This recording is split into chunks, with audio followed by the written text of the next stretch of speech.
My name is Sherry Boyd, and I am a faculty member at North Lake College. I teach humanities, theater, and music. And today we're going to be talking about tenacity, and I would like our presenter to introduce herself and tell us a little bit about herself. My name is April Braden. I am also a faculty member at North Lake. I teach history. I'm also the advisor for our feminist club on campus. Um, I guess a little bit about me. I'm not native to Texas. I've lived here for about 3 years. I'm from rural Illinois, and then I lived in Chicago for about 15 years before I moved down here. Thank you, April, for joining us. I really appreciate you giving us your time. So we're going to be reading the book for our common book called Notes of a Young Black Chef. This is our common book this year. And so one of the themes of the book is tenacity. And so I would like to know, how do you define tenacity? I think my definition is fairly simple. I view tenacity as the ability to finish something. Um, and it doesn't have to happen quickly. It doesn't have to happen very easily. But it doesn't have to be a big or a small thing that you're finishing, but the ability to sort of conclude whatever project or goal that you've actually started. Um, and I think the other aspect of my definition of tenacity deals with this idea of failure. If you are not experiencing some sort of obstacle or roadblock that you have to overcome to finish it, then I don't know if it can actually fall underneath the category of being tenacious, right? Otherwise, it's just sort of like a chore, right? It's not tenacious to go to the grocery store and get yourself a gallon of milk, right? Unless on your way there, your car runs out of gas and you blow a tire. Then completing that task becomes an aspect or a character of tenacity. Thank you. I hope I don't have a tire blowout or run out of gas going to the grocery store. Because you know what? That milk would stay at that grocery store. Exactly. Right. It's a very special person who was like, no, I started this. I'm not stopping until I have that milk. So in the book, Notes from a Young Black Chef, Kwame tells us his story, how he grew up, how he became a chef. What does your story look like, and how did you get to where you are now? Okay. So I grew up an only child of a single mom. My dad did not live in our town. He lived across the country. Um, so my parents were also teenagers when they had me. They were 19. Um, so it's sort of like a classic teen mom scenario. We also lived in an extremely rural area, so poverty was more common than not. But because everyone was impoverished, it wasn't unusual. So we really didn't realize that we were poor. I don't think I even knew that I was poor until I went to college. Like it was that sort of usual. So she worked 2 to 3 jobs at any given time. McDonald's, fast food on one end, waitressing on the other end, and eventually she put herself through massage school. And our life got a little bit more stable after that in terms of hours. Um, I think I counted it up one time. I have lived at 26 unique different addresses. So there was a lot of moving from an apartment with just ourselves back to my grandparents, back and forth. And then, of course, like once I became an adult myself, I found myself moving like every year because it was just normal for me. The longest place I've ever lived was 5 years.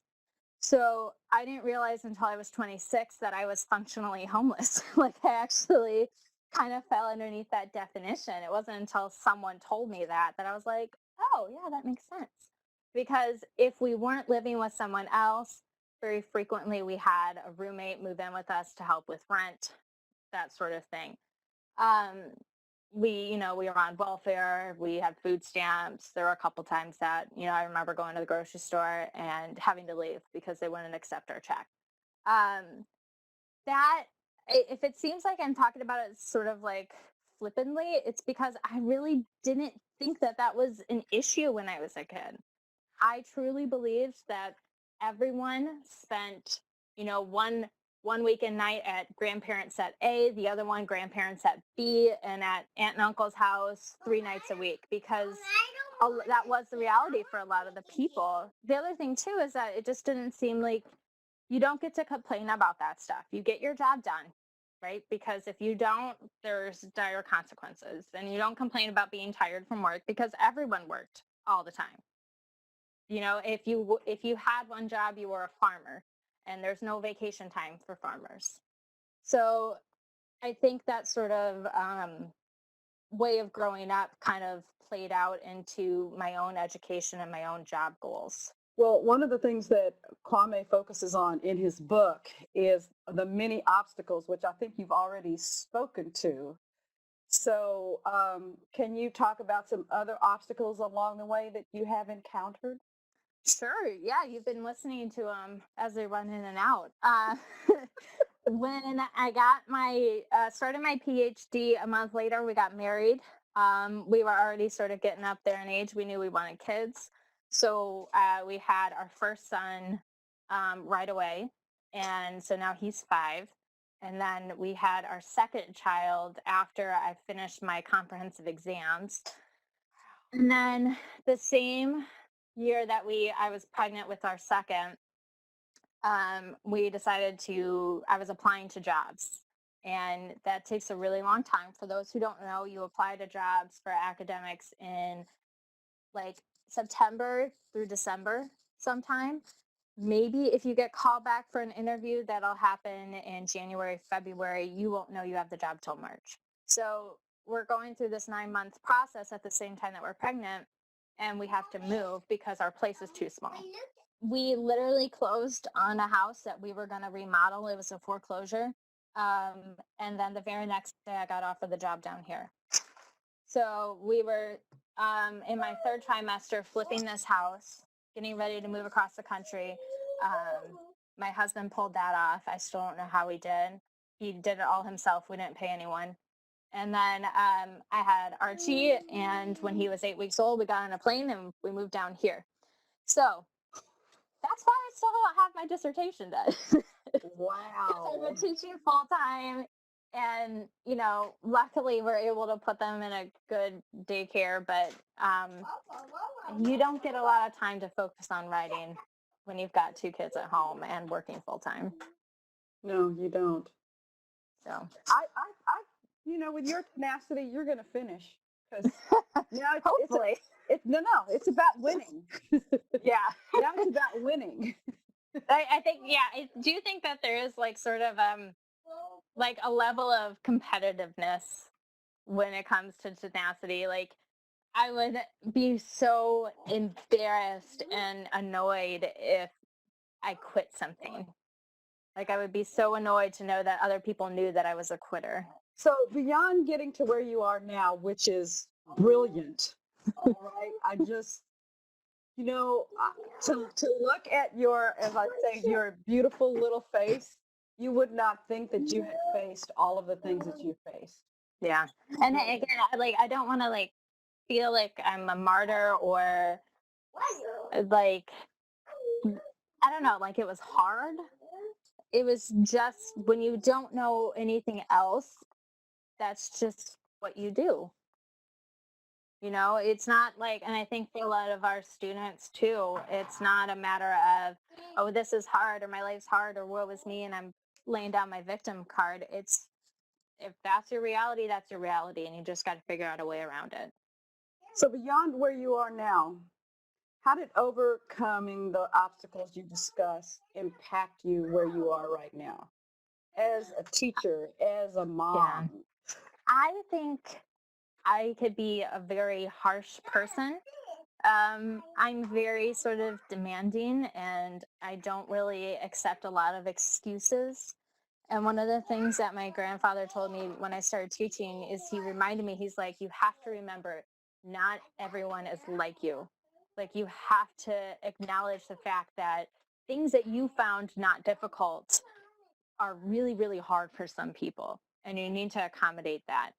Um, and I think one of the things is like, because I was so driven and competitive and whatnot, like I had no problem sort of, I don't want to say stepping over people, but being like, well, sucks for you, I'm moving on. Um, and so when he pulled me aside and he told me that, I really did see it in my classroom the very first day. Not at Dallas when I actually, started teaching 10 years ago. Um, and I was like, oh, like this stuff does trip up, because my first teaching job was at the community college in my home area. And so I saw the exact same things that I was going through, and those people weren't able to figure out a way through it. And so one of the jobs that I think I have as an instructor, and why I teach at a community college, is because since I have a similar background in growing up, um, even though I am white and I do have privileges that come associated with that, at the very least, I can offer my empathy and hopefully offer them a path on how to get out this. Because the one thing I didn't have growing up in a rural area is no one thought that I would go to a good school. Everyone, my guidance counselor kept giving me applications for like the average state school.